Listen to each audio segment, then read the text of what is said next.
আমৃত্যু ভালোবাসি তোকে সিজন 2 পর্ব 20, 21 ও 22।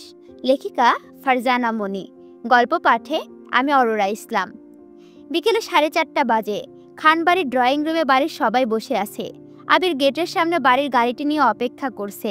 মূলত সে আজকে তানভীর আর বর্ণাকে স্টেশনে পৌঁছে দেবে। মেঘ অনেকবার জেদ করেছে আবিরের সাথে যাওয়ার জন্য, কিন্তু আবির নিতে নারাজ। তানভীর আর বর্ণা সিঁড়ি দিয়ে নামছে। ড্রয়িং রুমের দিকে তাকিয়ে দেখলো বাড়ির পুরুষরা আজকে একটু আগে অফিস থেকে ফিরেছে। পাশে মহিলারাও দাঁড়িয়ে আছে তাদের অপেক্ষায়। মেঘ গাল ফুলিয়ে বসে আছে, মিম তার পাশে দাঁড়িয়ে। তানভীর এসে মেঘের পাশে দাঁড়ালো, বলল, বনু। মেঘ অন্যদিকে তাকিয়ে আছে, মনে হচ্ছে সে তানভীরকে দেখেনি। বর্ণা এসে মেঘকে পিছন থেকে জড়িয়ে ধরে বলল, ননদিনী, কি হয়েছে তোর? তানভীর বলল, কি হয়েছে বনু তোর? ভাইয়া কিছু বলেছে? মেঘ বলল, ভাইয়া, আমি তোমাদের সাথে স্টেশনে পৌঁছে দিতে যেতে চাই, কিন্তু তোমাদের শ্রদ্ধেয় বড় ভাই আমাকে নিতে নারাজ। তানভীর হাসলো, বলল, ভাইয়া তো তোর ভালোই চাই, তুই তো তা জানিস। তাছাড়া এই সময় বেশি বাইরে যাওয়া উচিত নয়। মেঘ বলল, ভাইয়া তুমিও যাও যাও, তোমাদের কারোর সাথে আমার কোনো কথা নেই। বন্যা এসে বলল, বেবি, ভাইয়াকে বলে দেব একসময় বিকেলে তোকে নিয়ে বাইরে ঘুরতে বের হতে। এখন প্লিজ রাগ করিস না। যাওয়ার সময় তোর রাগী চেহারা দেখে গেলে আমাদের কারোরই ভালো লাগবে না। বন্যার কথা শুনে মেঘ কি বুঝলো কে জানে। বন্যাকে জড়িয়ে ধরে বলল, হ্যাপি জার্নি বেবি। উপস্থিত সবাই হাসলো। বন্যা একে একে সবাইকে বিদায় জানালো। আলী আহমদ খান তানভীরকে ডেকে বলল, সাবধানে যাবে, বন্যার খেয়াল রাখবে। বন্যার মুখে থেকে যেন তোমার নামে কোনো অভিযোগ না শুনি। মোজাম্মেল খান বলে উঠল, সারা জীবন ভণ্ডামি তো অনেক করেছো, এখন অন্তত আমার বৌমার খেয়াল রাখো। বৌমার সামান্যতম কোনো ক্ষতি হলে তোমাকে আমি আস্ত রাখবো না। দুই ভাইয়ের কথার মাঝে ইকবাল খান বলে উঠল, ভাইজান, ওদের এখন প্লিজ যেতে দেন। যাওয়ার সময় অন্তত ছেলেটাকে আর বকবেন না। তানভীর ছোট চাচ্চুকে গিয়ে জড়িয়ে ধরল, কানে কানে ফিসফিস করে বলল, থ্যাংক ইউ চাচ্চু। মেঘ ভাইয়াকে জড়িয়ে ধরে বলল, সাবধানে যেও, আমার বেবিটার খেয়াল রেখো। তানভীর হাসলো। মেঘ বন্যাকে জড়িয়ে ধরল, বলল, আমার ভাইয়ের খেয়াল রাখিস। বন্যা বলল, যথা আজ্ঞা ননদিনী। তানভীর বন্যা বাইরে এসে দেখলো আবির গাড়ি নিয়ে অপেক্ষা করছে। তানভীর ড্রাইভিং সিটের পাশে বসতে চাওয়ায় আবির ইশারা দিয়ে বলল, পিছনে গিয়ে বন্যার সাথে বসতে। আবিরদের গাড়িটা মুহূর্তে খানবাড়ির গেটে পেরিয়ে চলতে থাকলো। মেঘ মালিহা খানের কাছে গিয়ে বলল, আমার কফি খেতে ইচ্ছে করছে, প্লিজ আমি নিজে বানিয়ে খাই। একথা শুনে হালিমা খান ছুটে আসলো, কিরে মেঘ, এই সময় তো তুই কফি খাস না, তাহলে কি মাথা ব্যথা করছে? মেঘ বলল, বিপদে। এখন মাকে কি করে বলবে যে সে উপন্যাস পড়ে কেঁদেছে, তাই তার মাথা ব্যথা করছে? অবশ্যই যাওয়ার আগে আবির বারবার জিজ্ঞাসা করেছিল যে মাথা ব্যথা করছে কিনা, সে কফি করে আনবে কিনা, কিন্তু মেঘ আবিরকে তা জানায়নি। বর্তমানে আবির ব্যবসার কাজে অনেক বিজি থাকে, তাই মেঘ চায় না তার সামান্য কোনো সমস্যা আবিরকে জানিয়ে টেনশনে ফেলতে। হঠাৎ মালিহা খানের কথায় মেঘের ধ্যান ভাঙল। কিরে, আবার কি ভাবছিস? সোফায় গিয়ে বস, আমি কফি নিয়ে আসছি। মেঘ চুপচাপ গিয়ে সোফায় বসলো। আদি আর মিম একটা চকলেট নিয়ে কাড়াকাড়ি করছে। মেঘ উচ্চ স্বরে দিল এক ধমক, কিরে মিম, তুই কি ছোট হয়ে গেছিস? চকলেটটা আদিকে দে। মেঘের ধমক শুনে মিম আদিকে চকলেটটা দিয়ে দিল। আদি তো মহা খুশি। মিমকে ভেংচি কেটে চকলেটটা নিয়ে দৌড় দিল। মিম বলল, দেখছো আপু, ও যে আমাকে ভেংচি কেটেছে, এটা তো কেউ দেখে না। মেঘ হাসলো। মিমকে কাছে ডেকে বসিয়ে বলল, আবির ভাইকে বলবো তোকে অনেকগুলো চকলেট আর গিফট এনে দিতে। মিম বলল, মনে থাকে যেন। মালিহা খান কফি এনে মেঘের দিকে ধরিয়ে দিয়ে বলল, শুধু কফি খেলে হবে না, ফল, ডিম, দুধ খেতে হবে। আমার নাতিপুতু যেন তোর মতো কঙ্কাল না হয়। মেঘ বলল, বড় আম্মু, তুমিও কি তোমার ছেলের মতো কথা বলছো? আলী আহমদ খান বলল, কি হয়েছে মেঘ মামনি? মেঘ আলীর আহমদ খানের কাছে গিয়ে বলল, আব্বাজান, সবাই মিলে কি শুরু করেছে দেখো। কেউ আমাকে কঙ্কাল বলছে, কেউ আবার বলছে আমাকে মেডিকেলে বেচে দেবে। মোজাম্মেল খান এসে রাশভারী কণ্ঠে বলল, কার এত বড় সাহস আমার মেয়েকে মেডিকেলে বিক্রি করে দেবে? বড় ভাবি, তোমার ছেলেকে সামলাও, আমার মেয়ে মোটেও কঙ্কাল না। বলে মেঘের অগোচরে মুসকি মুসকি হাসলো। হালিমা খান এসে বলল, তোমাদের আদরে মেয়েটা ঠিকমতো খাওয়া দাওয়া করে না, দিন দিন শুকিয়ে কাঠ হয়ে যাচ্ছে। এই যে মশাই, গল্পের জগতে তো হারিয়ে গেছেন। সাবস্ক্রাইব না করলে কিন্তু পরের গল্পটা মিস হয়ে যাবে। তাড়াতাড়ি সাবস্ক্রাইব করে ফেলুন, না হলে কিন্তু পরে পস্তাবেন।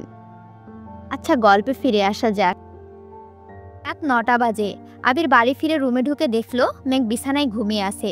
মেঘকে এত তাড়াতাড়ি ঘুমিয়ে যেতে দেখে আবির মেঘের কপালে, গালে, গলায় হাত দিয়ে দেখলো জ্বর আছে কিনা। না, জ্বর নেই। আবির ফ্রেশ হয়ে এলো, এসেও দেখে মেঘ ঘুমাচ্ছে, তাই সে নিচে চলে গেল। নিচে মালিহা খান, হালিমা খান, আকলিমা খান সবাই একসাথে গল্প করছে। পাশে মিম বসে টিভি দেখছে। আদি মাঝে মাঝে মিমের হাত থেকে রিমোট কেড়ে নিচ্ছে, সেটা নিয়ে আবার দুই ভাই বোনের মারামারিও করছে। আবির সবাইকে এক নজরে দেখে রান্নাঘরের দিকে গেল। কফির জন্য পানি গরম বসাতে যাবে, তখনই মালিহা খান ডেকে বলল, কিরে আবির, কখন আসলি? আর আমরা সবাই এখানে থাকতে তুই কেন কফি করতে যাচ্ছিস? আবির বলল, সমস্যা নাই আম্মু, তোমরা গল্প করো, আমি করে নিতে পারবো। এ কথা শুনে মালিহা খান সকলের সাথে আবার গল্পে মনোযোগ দিল। আবিরকে নিচে দেখে মিম আর আদি কিছুটা শান্ত হয়ে গেছে। আবির তার মন মতো কফি বানাচ্ছে। হাতে ওপরে যাওয়ার সময় বলল, আম্মু, মেঘ কি রাতে খেয়েছে? মালিহা খান বলল, না, সন্ধ্যাবেলা বলল ভালো লাগছে না, তাই বলে উপরে চলে গেছে। আবির বলল, ঠিক আছে, ওর খাবারটা প্লিজ ওপরে পাঠিয়ে দাও। আকলিমা খান বলল, আবির তুমি ওপরে যাও, আমি নিয়ে আসছি, তোমারটাও কি ওপরে নিয়ে আসবো? আবির বলল, না কাকিমণি, আমি একটু পরে নিচে এসে খেয়ে নেব। বলে আবির সিঁড়ি বেয়ে বড় বড় কদম ফেলে ওপরে চলে গেল। মিমার আদি এতক্ষণ মনে হয় নিঃশ্বাস বন্ধ করে রেখেছিল। আবির যাওয়ার পর একটা দীর্ঘ নিঃশ্বাস ফেলে দুজন আবার রিমোট নিয়ে কাড়াকাড়ি শুরু করেছে। এ পর্যায়ে আকলিমা খান ধমকের সুরে বলল, এখনই টিভি অফ করে খেতে যাও। মিমার আদি দুজন দুজনকে ভেংসি কেটে খাবারের টেবিলে বসলো। হালিমা খান মেঘের খাবারটা আকলিমা খানের হাতে দিয়ে বলল ওপরে দিয়ে আসতে। মালিহা খান মিম আদিকে খেতে দিচ্ছেন। খাওয়ার মধ্যে ওরা আবার ঝগড়া করছে। আকলিমা খান এক ধমক দিয়ে তারপর মেঘের রুমের দিকে গেল। আকলিমা খান দরজায় ঠুকঠাক শব্দ করে বলল, আসবো? ভেতর থেকে আবিরের কণ্ঠ ভেসে আসলো, এসো কাকিমণি, ভেতরে এসো। আকলিমা খান দরজা ঠেলে ভেতরে প্রবেশ করে দেখলো আবির খাটের একপাশে হাতে ল্যাপটপ নিয়ে অফিসের কাজ করছে। পাশে মেঘ বেভরে ঘুমোচ্ছে। আকলিমা খান পাশের টেবিলের খাবারটা রেখে মেঘের মাথায় হাত বুলিয়ে দিয়ে বলল, আবির, ওকে ডেকে খেয়ে নিতে বলো, না খেয়ে ঘুমোতে দিও না। আবির শান্ত কণ্ঠে বলল, ঠিক আছে কাকিমণি। আকলিমা খান চলে যেতে আবির মেঘের মাথায় হাত বুলিয়ে বলল, ম্যাম, শুনতে পাচ্ছেন? মেঘ কিছুটা নড়ে চড়ে অন্যদিকে ফিরে আবার ঘুমিয়ে গেল। আবির মোহনীয় কণ্ঠে আবারও বলল, ম্যাম। মেঘ একটু নড়ে চড়ে চিরচেনা কণ্ঠে জবাব দিল, হুম। আবিরের ডাকে মেঘের ঘুম না ভাঙায় আবির মেঘকে কোলে তুলে ব্যালকনিতে সোফায় নিয়ে গিয়ে বসালো। হঠাৎ মেঘের চোখ খুলে হতবম্ব হয়ে গেল। আবির কখন এলো, আর সে সোফাতে কি করছে? আবির শান্ত দৃষ্টিতে মেঘের হতবম্ব মুখের প্রাণে তাকিয়ে আছে। মেয়েটা একটু পাগল, না অনেকটাই পাগল।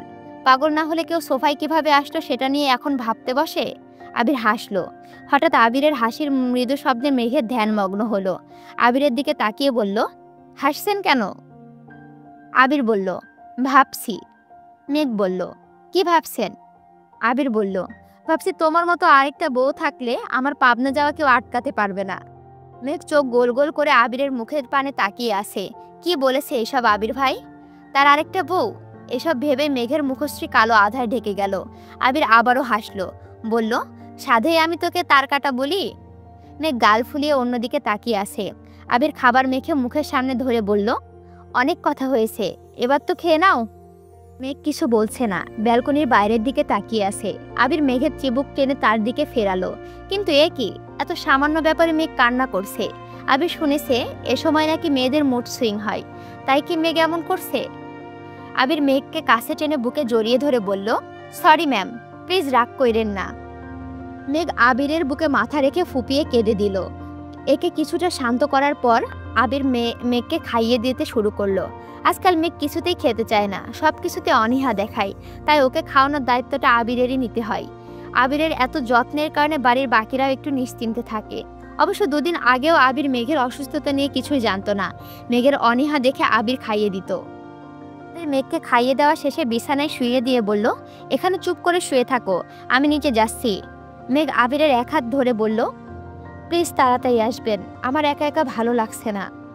আবির একটু হাসলো, বলল, ডিনার করেই চলে আসবো। বলে আবির মেঘের মাথায় হাত বুলিয়ে রুম থেকে বের হয়ে গেল। নিচে যেতে যেতে তানভীরকে কল দিল। তানভীর বলল, আসসালামু আলাইকুম ভাইয়া। আবির বলল, ওয়ালাইকুম আসসালাম, কেমন আছিস? তানভীর বলল, ভাইয়া তুমি বড্ড অদ্ভুত প্রশ্ন করো, মাত্র কয়েক ঘন্টা আগেই তো আমাদের দেখা হলো, এর মাঝে খারাপ কিভাবে থাকবো? আগের মতোই ভালো আছি আলহামদুলিল্লাহ। আবির বলল, যেতে কোনো অসুবিধা হচ্ছে না তো?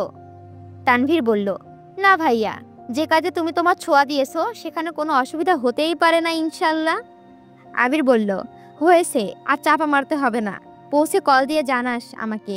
আর শোন, তানভীর বলল, বলো ভাইয়া। আবির বলল, যে কোনো সমস্যায় আমাকে জানাতে ভুলবি না, বন্যার খেয়াল রাখবি। তানভীর বলল, ভাইয়া তুমি শুধু শুধুই টেনশন করছো, তুমি মেঘের খেয়াল রেখো, আমার বোনটা নিজেই এখনো বাচ্চা, ওকে কোনো কারণে রাগ দেখিও না প্লিজ। আবির বলল, আমার বউয়ের চিন্তা না করে তুই তোর বউয়ের চিন্তা কর। তানভীর বলল, মেঘ তোমার বউ হওয়ার আগে আমার বোন। আবির বলল, আমি বড় নাকি তুই বড়? তানভীর বলল, তুমি। আবির, আমি বেশি জানি না তুই বেশি জানোস? তানভীর বলল, তুমি। আবির বলল, তাহলে শোনেন সম্বন্ধী ভাই, আপনার বোন আমার জন্মগত বউ। তানভীর বলল, জন্মগত সমস্যা শুনেছি, বাপের জন্য জন্মগত বউ শুনিনি। আবির বলল, তুই হানিমুন থেকে ফিরে ছোট বোনের জামাইয়ের কাছে ক্লাস করতে আসিস, তোর অনেক কিছু শেখার বাকি আছে। তানভীর হাসলো। এ পর্যায়ে তানভীরের হাসির শব্দ শুনে বন্যা ঘুম ভেঙে গেল।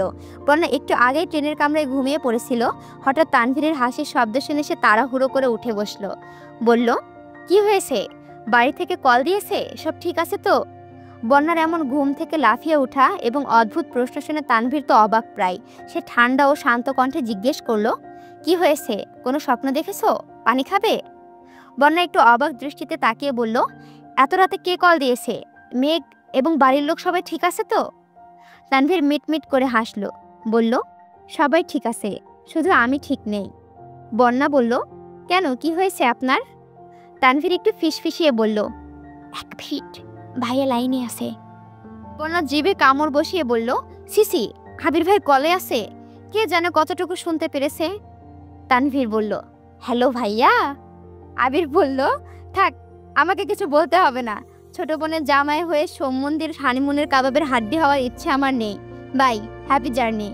তানভীর বলল, বাই। বন্যা বলল, আপনি রাগী ভিলেন ছিলেন জানতাম, কিন্তু ঠোঁটকাটা কবে থেকে হয়েছেন?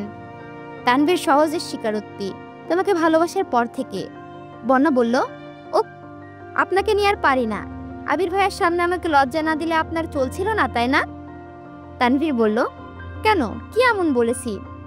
বন্যা বলল, ভাইয়া ফোনে লাইনে আছে জেনেও আপনি কেন আমাকে বললেন আপনি ঠিক নেই? তানভীর বলল, ভুল কি বলেছি?